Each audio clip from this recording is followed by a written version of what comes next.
Political Capital is brought to you by Uber Canada. Learn more at uber.com/flexibilityworks. CHEK Podcasts.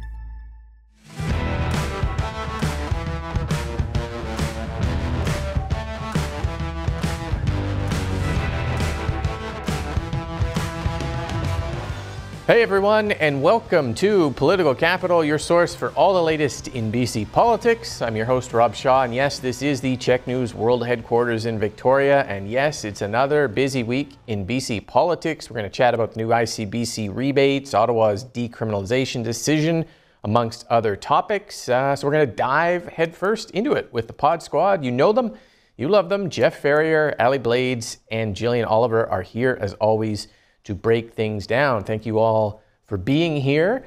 I have lost track of the number of times I've covered politicians under fire for some bad news and something or other, and they reach deep down into their bag of tricks and come up with a handful of cash to make it rain money to try and change the channel and switch to popularity again. That's how I viewed this week's announcement from Premier David Eby of $110 rebate checks for 3.5 million British Columbians. But maybe I'm just a cynical old man shouting at the clouds, so we will start there. Allie, with your take on these rebates, off base, how did you view them, the timing, what they are, that type of thing?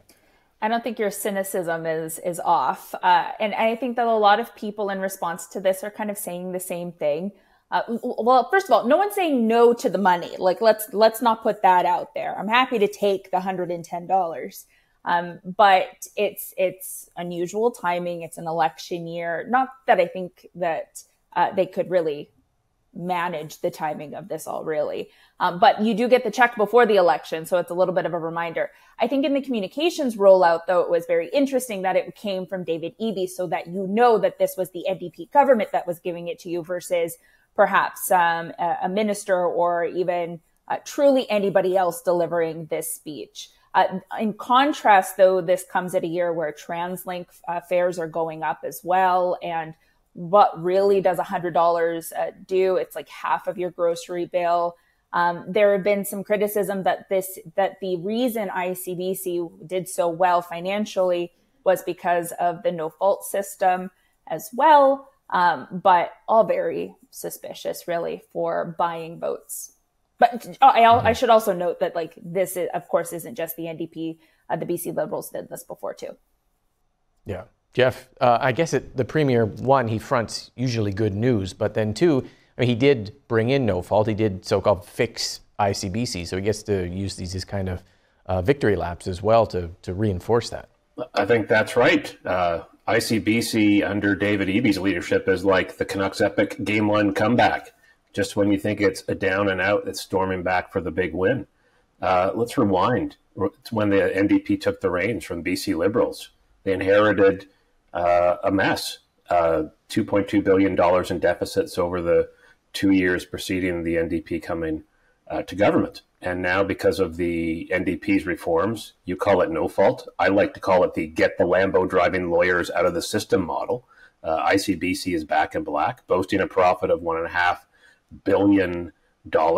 Who could have predicted this? Well, if you'll remember our conversations on this show, Rob, I predicted this. But yes, it's all about that sweet turnaround in ICBC's investment portfolio, flipping a paper loss into a cool $1.2 billion in actual earnings. Right? So, are we going to have an accounting debate again? No, I've won the accounting debate. Let's be clear. Okay. I've won the accounting debate. But because we have a public auto insurance system, the benefits of this go to the owners, the citizens. If it's were Ontario or some other province with private insurance, it would go into the pockets of corporate bigwigs in terms of dividends.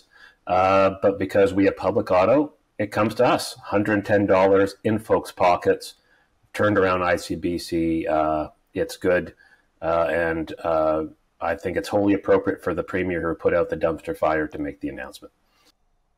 Jillian, sort of brass tacks here. Does this work the day after the decriminalization decision from Ottawa? The NDP's wrapping up a tough legislative session. Premier offers money to people. Does that kind of thing work, do you think?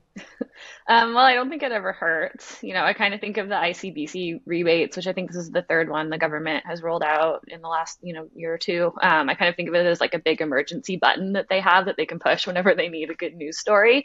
But it really is just a temporary blip. Like Allie said, $110. I think people are happy to receive it, but it doesn't really, go to your sort of overall bottom line of how affordability is affecting you. It doesn't do anything to address, housing, rent, all the other things that people are struggling with. I think the rebate's going to cost close to $400 million.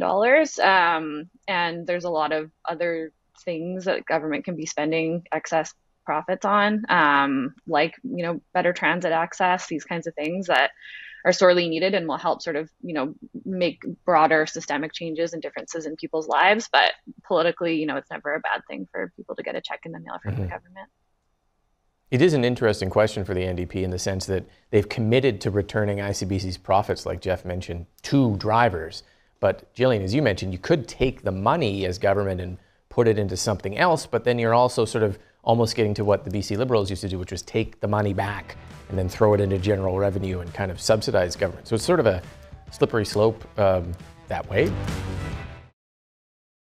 That money floweth from the ICBC just a day after Ottawa announced it would grant BC's request to recriminalize drug possession and use in public places. We have talked a lot about decrim, the months of issues it provoked for mayors and business owners, police and healthcare workers, about street disorder and crime.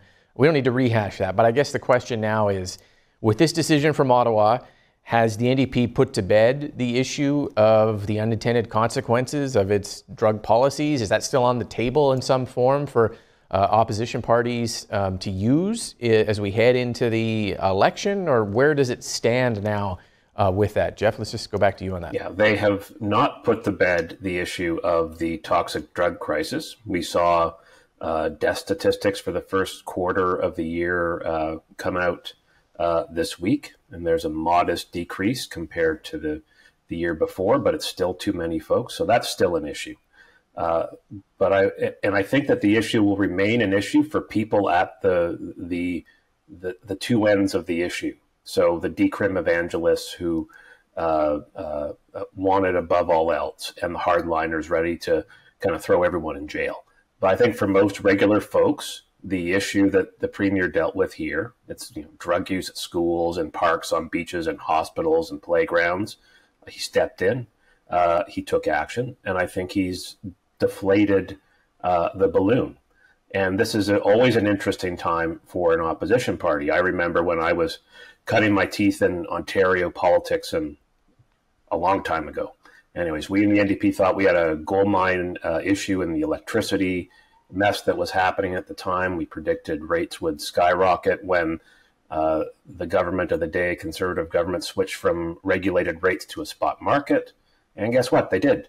Our support shot up until the government pulled the rug from under us and shut the whole thing down, went back to regulated rates. But we kept beating that dead horse for months, thought it would pay dividends, and it didn't. Caught us big time. So the question for the opposition is, do you try keeping milking a dry cow, or do you take the win and move on? That's the question that they're facing now, and we'll see what they do. Jillian, they could, I guess, critics, BC United, other parties, pivot to safe supply, which they've sort of packaged together with decrim over time as part of the drug policies of the government that they criticize. But I don't know. Do you think decrim is sort of off the table? Do you think parties can pivot? Do you think the issue of street disorder and drugs is still a viable pre-election and election issue? Well, I think that, the Ottawa's approval of the exemptions to decriminalization sort of takes away the ability of the opposition to say that decriminalization is why this is happening. But I don't think we're going to see the opposition party stop talking about public disorder, homelessness, these kinds of issues. It was interesting to see the VPD actually came out this week and said that complaints about public drug use are actually down since decriminalization. But it's really these anecdotes that sort of the opposition has been riding on. And I think we'll still continue to see those because it's just not going to disappear overnight. It existed before decriminalization, and it's going to continue. I think we're going to see certainly the BC Conservatives continue to talk about safe supply. We saw in that police chief testimony in Ottawa starting to talk about the diversion of safe supply into the black market and getting into the wrong hands or into the unintended hands. So I think, this issue, it's going to change a little bit how we talk about it and how we hear about it from the opposition, but I don't think it's going to go away in any substantive way. Yeah. Allie, what do you think?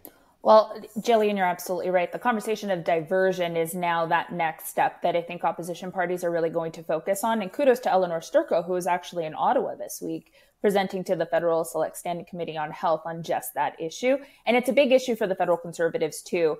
We've seen that Pierre Poilievre, the leader of the Conservatives, obviously pointing to this issue against David Eby quite a bit. So I don't think either one, opposition in the province or the Conservative Party, are really going to let this one go or put it to bed. But ultimately, we really can't put it to bed, right? So we're seeing Toronto wanting to put forward decriminalization as well. But what I found to be most shocking about this whole thing was when the federal minister made her announcement on this. That was it. There was no conversation of what would happen down the road, what additional supports would be coming, how we would end up trying to get to a solution. Rather, everyone's trying to forget that this even happened because of the political liability. And that's the problem. You can't be afraid of these political liabilities because what ends up happening are devastating for communities and families. And so, yeah, I'll leave it at that. It did feel like the feds just kind of washed their hands from this after getting pummeled by Poilievre for a week on it. The minister, federal addictions minister, kind of half walks through a scrum, barely stops, says, okay, we're done with this, disappears off into the fog. And then, BC puts up two ministers. There's no premier. And maybe they're hoping that's the last we talk about decrim. And they could be right. It could be kind of a dead issue now. But I think, Jillian and Allie, you're right. There might be other areas in that discussion where the parties can take this. Well, can I just congratulate you, Rob? And the good folks at CHEK, you had the Prime Minister of Canada on your network for an interview. You talked to him about this issue, and you got him to say something, and now you're right in the middle of the federal attack ad That's right. craziness.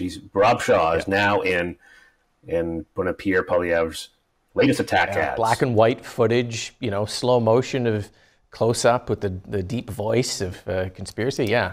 You want the person at the center of all the federal debate that's happening in this country. It's CHEK and it's Rob Shaw. That's him. Thanks, Jeff. That's good. The next topic came as a bit of a surprise. I think it quickly took over BC's political agenda late in the week, and that is the issue of women's reproductive rights, specifically abortion. BC Green leader Sonia Furstenau put out a public call to political leaders to state clearly their position after BC Conservative MLA Bruce Banman made a speech in the legislature that used the phrasing about motherhood beginning at the moment of conception. Some people consider that a kind of dog whistle to the pro-life, anti-abortion crowd, and shortly afterwards there was a large protest outside the legislature by pro-life advocates. Seems to bring the issue to the forefront every year. This year, not any different. But Jillian, it seemed, I guess, politically effective for the Greens to call out the party leaders on this. They all ended up responding. David Eby and Kevin Falcon professing pro-choice, strong views. What did you make of the Greens kind of leading this and what we heard in response from the other parties? Well, I think first, obviously, Sonia Furstenau is the only female leader of the four political parties. It makes sense for her to be leading on this issue. I know it's something that she really cares about. And I think, she was right to get out ahead of it. The BC Conservatives are in a unique situation where they weren't actually elected as Conservatives. They've got a new party that's emerged in between election cycles. So we don't actually have them on the record on this issue. And I think it's, in addition to being a really critical issue that affects a lot of women's lives. The province controls access through healthcare funding, and how they fund clinics and how they fund access to medical abortions and that sort of a thing. So it is a provincial issue, despite what the BC Conservatives are saying. I think that, people have a right to know long ahead of the election so that they can be adequately interrogated to know, who they're voting for. Mm-hmm. We were watching, Jillian, just to stay with you, we were watching to see what Kevin Falcon would say. He's under pressure trying to shore up the Conservative side of his party. He came out pretty definitively and said that he is pro-choice, a woman's right to choose. Were you surprised by that, or do you think that is a pro or a con for him? Not to pardon the pun on the BC cons, but that kind of response. I think it was the right thing to do. I think sometimes as a leader, you need to just stop thinking about the political triangulation and just do the right thing. And I think this issue, it's not just about the access, but it's also an important litmus test of, do your political leaders, think that you have the right to determine the course of your own life and the right to, make decisions about your own body. And I think that is a much more powerful value for him to be conveying as a leader, rather than trying to sort of chase the Conservatives down a rabbit hole. I think he's done that way too much, and it's not working for him because you just sort of end up losing people's trust and losing the plot in terms of communicating who you are to voters. So I think he did the right thing, both, from a moral and ethical standpoint, but also, from a political standpoint as well. Mm-hmm. There was, Allie, not that long ago, the response from the BC Conservatives to this, which was essentially that this is a federal issue that the province has no say over, might have been the BC Liberal response at some point in time in the last number of leaders. But it's the Conservative response now, and BC United is out firmly pro-choice. What did you make of the reaction and this becoming an issue late in the week? Yeah, I think it's the political ambition of those trying to discredit the BC Conservatives as a group that we should take seriously. It's their political ambition to make sure that they have like a bit of a cat I gotcha moment. But John Rustad didn't really play into it too much. I think in his statement, he said, it's a done deal. It's not a provincial issue. But Jillian, you bring up some really great points. And so as a result, of course, I did some research, and it's interesting because for New Brunswick, for Blaine Higgs, when he went under his leadership review, there was a pro-life group right now that created a petition, in fact, because in New Brunswick, they don't support any provincial funding that goes into abortion clinics for private clinics, I think it is. And about 2,000 people signed this petition. And so it does seep into the provincial atmosphere every once in a while. And I don't think we're immune to it. But again, there's a bit of hypocrisy with Kevin Falcon, though, because right now also does a leadership survey. And during the last leadership, they had Renee Merrifield, Ellis Ross, Kevin Falcon, and the other leadership candidates respond to the survey. And his response was actually that he would be happy for his caucus to have their own choice of whatever they're conscious and be able to vote for with their consciousness. And so it's a little bit of hypocritical to his statements now for him to say that this has been the position of the caucus the entire time.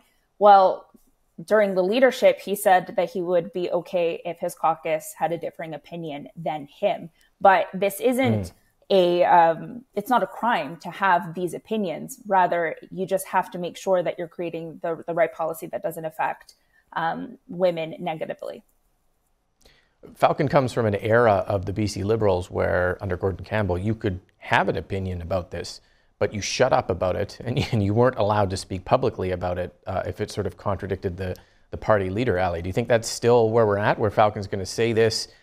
He'll allow others to have views, but they can't vote on it or show up at the pro-life rallies or anything like that to sort of keep it in check? Yeah, well, going back to history on a couple of other things where he didn't allow for his caucus to attend certain protests, I think that's about it. That's likely what's going to happen. Mm-hmm. Yeah. Jeff, the NDP, have been very active on this issue in social media, specifically sort of attacking the Conservatives for what they've been saying. It seems like plays well for the NDP to be in the middle of this fighting for women's reproductive rights, not just because they believe in it, but because they can attack the Conservatives for it. Politically, it's always dangerous for a government that is got challenging underlying numbers about performance on the key issues to be talking about or leaning into issues that are not the top priority of voters. And in this province, we know it's housing, healthcare affordability, and to a certain extent, public safety. So for the government to expend resources on this, I assume to send a strong message to women voters in particular, but progressives more generally, about where they stand on the issue. It's dangerous, but I guess at a certain point on issues as fundamental of this one, as this one, you have to do it. It's a matter of principle and you need to do it. I do want to dig into some points that Jillian and Allie made, and particularly around the Conservatives' protestation that abortion is only a federal issue. Yes, the federal law is what dictates abortion rights. But when it comes down to it, it's the provinces who pay for abortion services. Take British Columbia. It's not the federal government that pays for abortion clinics and services. It's the medical services plan of this province. So you imagine this. A Conservative government comes in promising not to stir the abortion pot, that in the name of saving a few bucks, they quietly cut funding for abortion services in communities across BC. So where does it leave us? Reproductive rights on paper, but not in reality. Allie talked about New Brunswick, and I want to talk about New Brunswick because the government there offers abortion services in a handful of hospitals in 2 cities. So if you're in the provincial capital of Fredericton, or you're in St. John, or out in rural British Columbia, 6 of the 8 biggest cities in New Brunswick, tough luck. Ottawa says New Brunswick should offer better access, but it's the province who pays, and they say they can't be forced by Ottawa to do anything. So women in that province are facing really substandard access on a really challenging health issue for them. So what I would say to the Conservatives here is it's not just about where you stand on the federal law. It's really about the nitty gritty. We need to ask the parties, will you make sure abortion services get the funding they need? So no cuts and some escalators for inflation.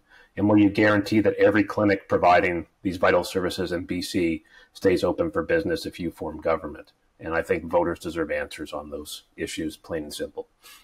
Thanks to the panel for being here. We've run out of time. Thank you for watching. Make sure you subscribe to the podcast on YouTube, CHEK Plus, and audio formats. We'll be back next week with all the latest on BC politics here on Political Capital. Political Capital is brought to you by Uber Canada. Learn more at uber.com/flexibilityworks.